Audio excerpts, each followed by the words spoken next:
Hello, welcome back to my channel. This is Renee with Pretty Things, and today we're working on a DIY, and I'm going to take this lovely vase that I have here. I found at a thrift store for about $4, and I have some white paint,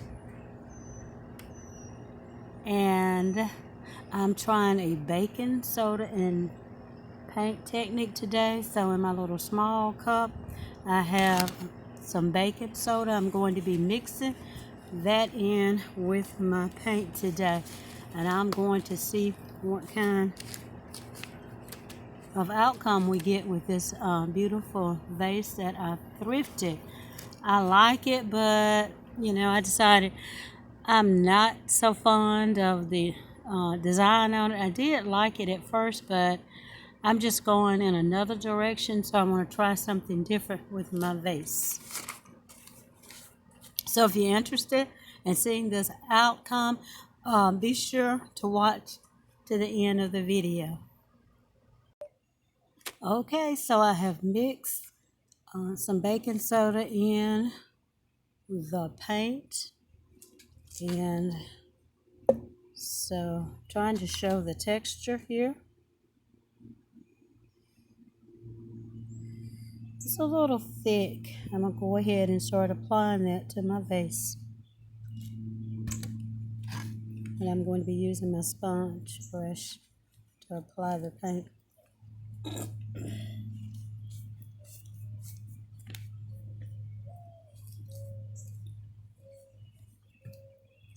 I'm going to get around the top of it as well.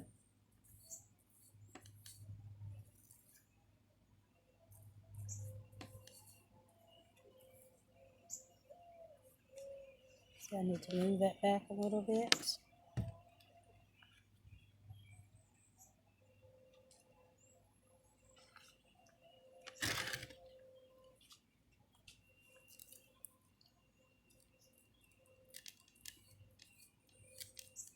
I'm outside on this beautiful spring afternoon.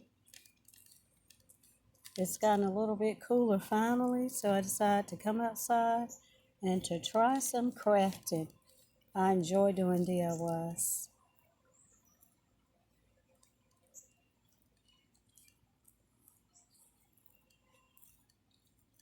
This is some really bright white paint. This was just some leftover paint that I had from a project that I did in my bathroom when I updated it a little bit.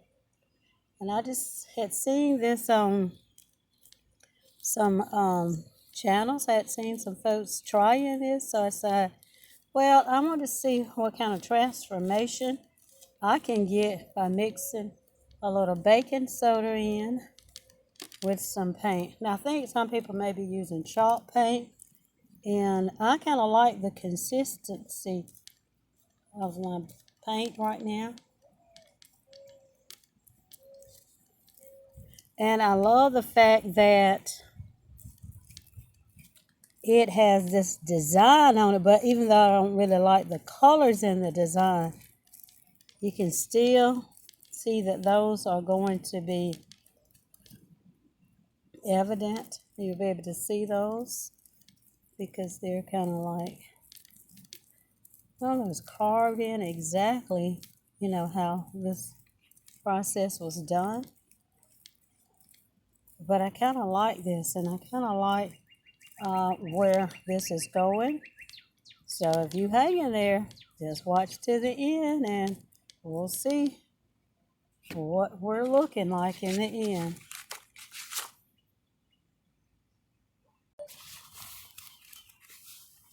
Okay, I think I'm just about finished.